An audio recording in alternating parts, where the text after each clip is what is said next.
I think when you're considering what to enter and in which categories for the Online Media Awards, you should kind of think about what actually you feel proud of, what made an impact, what got talked about. If it kind of sticks in your mind as something that, you know,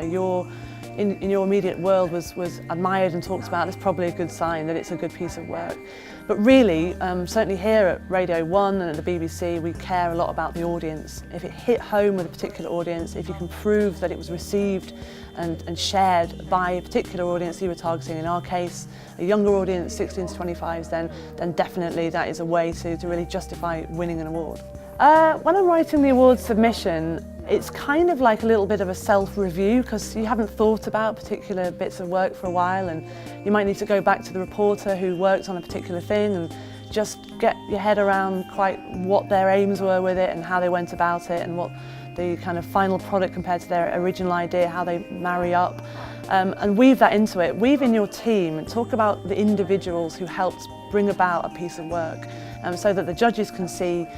the work that went into it, the strategy behind it, and the kind of the delivery of it. And I think, you know, for me, mentioning the individuals who put a piece together and how the whole team kind of plays its part was really helpful. We won an award for the Outstanding Digital Team of the Year, and of course a group award should be you know, reflective of the entire group rather than maybe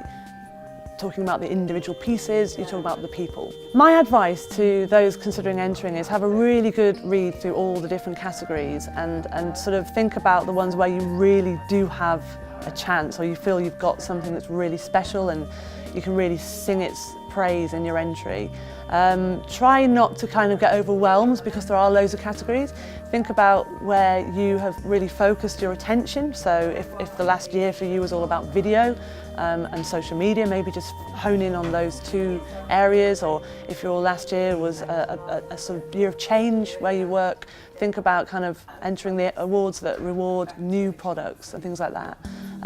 Yeah, think about that and then kind of put together a list and then hone it down, get your editors to work with you on it, get the producers who've worked on things to kind of narrow it down to maybe the 3 or 4 you've got a real chance with.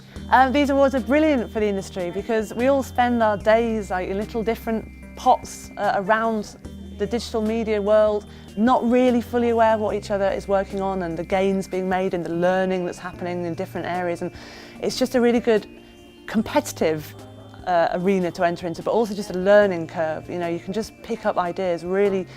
quickly in one night of how someone tackled a particular issue and how they got better at something, or how they just simplified their process of getting good digital journalism out there. So yeah, it's great and you get to meet all the other people who do similar stuff to you, and it's really fun.